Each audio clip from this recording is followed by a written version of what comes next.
Hello! Happy Friday! So, ito ang nangyayari sa amin sa bagyong Christine. So, Christine, ano ang ginawa mo sa amin? Ito, oh, nakikita mo ba yung ginawa mo sa amin? So, yan. Yung buong punta tayo dun. Yung buong kalsada namin, ayan. So, pero hindi mo dinaig si Karina. Si Karina kasi ang bagyong Karina, ang ulan niya, ang baha niya hanggang dito. Kikita niyo yung taas hanggang level ng dibdib ko. So, dati ay nung bagyong Karina, ito ay siniswimming ko. Kasi lumulutang yung mga drum, yung mga ano na mga gamit namin dito sa labas. Kailangan ko lumabas at isalba yun. So, ganito. At papunta doon, may tubig yan doon. So ngayon ang sitwasyon ay medyo nagpapakita si Haring Araw. Yan. Yung mga manok namin, nasa loob yan. Actually, nasa loob yan sila ng mga kulungan namin. Hindi ko lang alam kung bakit sila na naman ay lalabas tapos mag-uumpukan dyan sa isang puno. So, hayaan natin iba ang trip nila. So, for now, iba din ang trip ko. Hayaan natin yung kanya-kanyang trip. So kagabi sumisipol yung hangin dito katulad yan, sobrang lakas pa dito ng hangin pero bugso-bugso pa rin ang ulan. Nagpapakita si Haring Araw pero maya-maya yan biglang didilim tapos biglang bubuhos ng napakalakas. So ito ang aming sitwasyon dito sa Marilao, Bulacan. Yan. Hindi ko na sasabihin yung exact date. Yung exact location ko. Basta nandito lang ako sa Marilao, Bulacan. Oops, humps pala ito. Ayan dyan kasi sa paligid, alam nyo naman yung lagi kung sino talaga yung nakafollow sa akin at nanonood lagi ng videos ko. Kabisado na yan dito yung lugar kung nasaan man ako ngayon kasi alam nila binibidyo ko lagi yung side na yan dyan, kung anong meron dyan sa side na yan.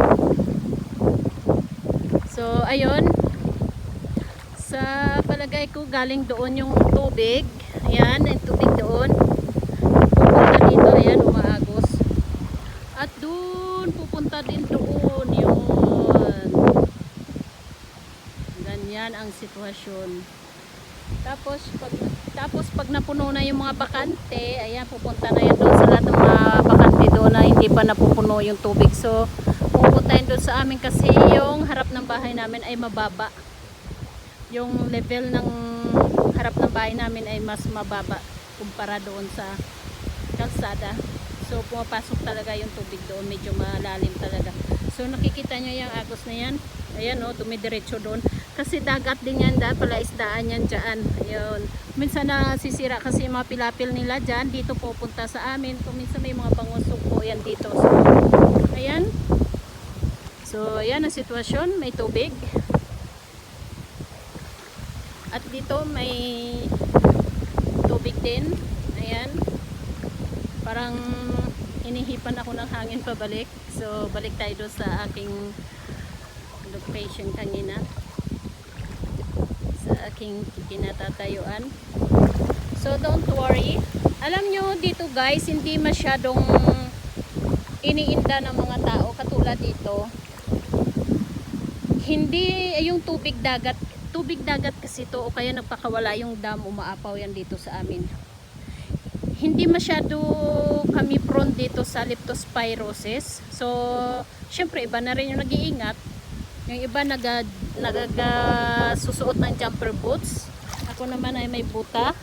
So, ang tubig ngayon ay hindi umabot sa aking tuhod kahit maiksi yung aking bias. Hindi pa rin umabot sa aking tuhod. So, ibig sabihin ay medyo bumaba na yung tubig. Hindi katulad kanina madaling araw na bigla malakas talaga. So, ito na ang nangyayari. Yan. Hindi kami prone sa, balik tayo doon sa leptospirosis na yun kasi alam nyo hindi ganun kadumi, maalat ang tubig namin dito guys, maalat, tubig dagat pumupunta. Tapos walang mga daga dito, at kung may daga man siguro hindi ganun karumi ang mga daga dito kasi probinsya po ito. Yung sa damo-damo na hindi katulad yung sa Maynila na pag sa kanal, yung makikita mo sa mga imbornal na sobrang dumi talaga. Tagang matakot pa nga yung pusa sa daga eh. So dito dagang bukid yung makikita nyo dito.